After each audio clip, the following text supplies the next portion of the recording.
Hello everyone, welcome to the video. I want to start with a little bit of fun today. So, if you had to describe your relationship with money in just 3 words, what 3 words would they be? Leave your best answers in the comments down below. I look forward to reading them. For many individual savers and investors, debt is a huge burden to carry. The goal is financial freedom, and the holy grail is financial independence. And all of these are possible, yet even for you and for me, because they all come as a result of cash flow.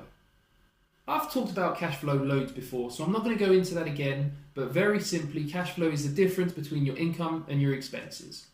I count investing as an expense, because you're buying an asset that you can only redeem the value of it when you sell it back again. Now, it might be that your asset pays you a dividend or a return, and that will go into your income column of your cash flow.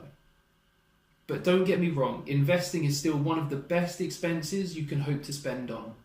I don't count savings as an expense, because savings you are keeping the money and it's readily available to you whenever you need it.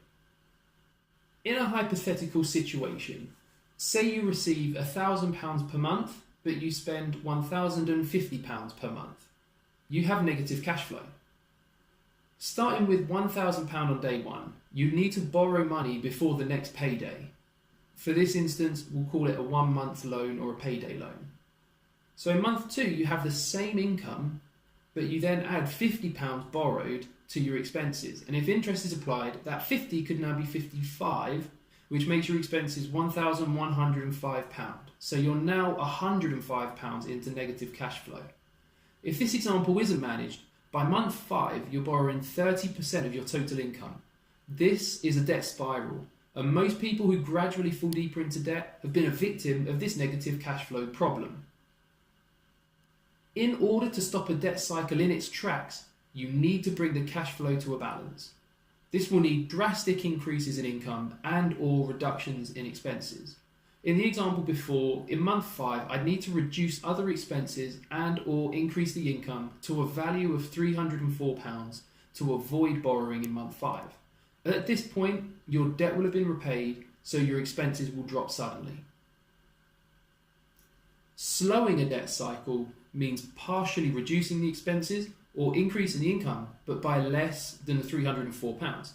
So let's say we're able to reduce the negative cash flow to £200.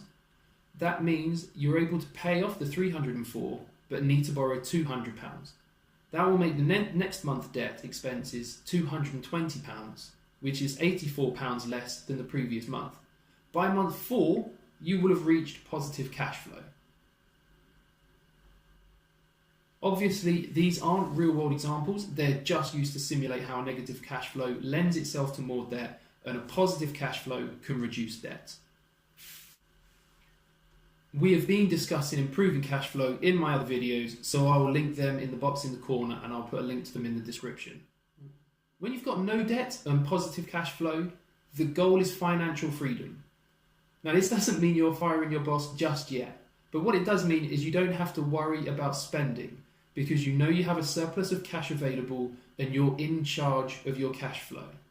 Financial freedom can be achieved when you have enough money to see you through a few bad months. It could be something as bad as losing your job the week before Christmas or having to take time off to care for a loved one or a relative. But neither of those will put you back in debt because of that cash surplus that you have available. It's generally agreed that 3 to 6 months of income is enough to put you in the financial freedom stage. Of course, reaching that financial freedom stage doesn't mean you can go back to your old ways of binge buying and no-frill spending, because that negative cash flow will eat through your financial freedom fund in no time at all. Once we reach financial freedom, financial independence is the holy grail. This is where you decide if you want to work, where, and for how many hours. Within reason, you have the independence to do as you wish.